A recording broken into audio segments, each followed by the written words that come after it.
లోకంలో తండ్రులు కూడా అంతే. ఎందుకో కానీ మరి ఆడపిల్ల మీద ఎక్కువ ప్రేమ ఉంటుంది. బహుశా కొడుకు దగ్గరికి నేను ఎప్పుడైనా వెళ్ళగలను, కొడుకు నా దగ్గరికి ఎప్పుడైనా వస్తాడు, కానీ కూతురు దగ్గరికి వెళ్ళి నాళ్ళు ఉండలేను కదా.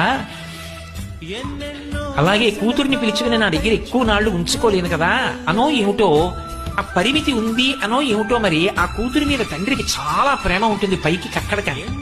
కూతురు కూడా అంతే. ఎందుకని అంటే ఓ చమత్కారం ఉంటుంది. ఏదో ఇంట్లో ఫంక్షన్ అయిందనుకోండి, ఆ వచ్చిన బహుమానాలు ఉంటాయి. అన్నయ్య చెల్లి కలిసి అట్టపెట్లన్నీ విప్పి చూసుకుంటున్నారు అనుకోండి, అన్నయ్య పరాచకం అంటాడు. ఏమంటాడంటే, ఇవన్నీ మాకు వచ్చినవి, నీకు ఎందుకే ఇవన్నీ, ఏమైనా మంచి ఉంటే పట్టుకోదామనే అంటాడు. ఎవరు? ఇద్దరూ కలిసి ఆ ఇంట్లో పుట్టిన వాళ్ళు. నోరు మీరా, నాకేం అక్కర్లేదు, మీ బావగారు నేను అడిగితే బోల్డ్ అని కొని పెడతారు అని పొడుచుకు పొడుచుకు చెప్తుంది. ఎన్ని మాటలు చెప్తుందో నాన్నగారండి, అన్నయ్య అలా అంటాడు, ఈ పెట్లు కానీ నేను ఇప్పుడు ఇప్పానంటే అంటుంది. అది బాధ. ఈ ఇంటి పిల్లని అంత మాట అంటారా?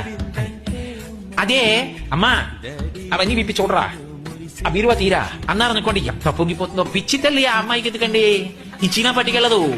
కానీ ఆ స్వాతంత్రం తీసేస్తే తట్టుకోలేదు ఆడపిల్ల.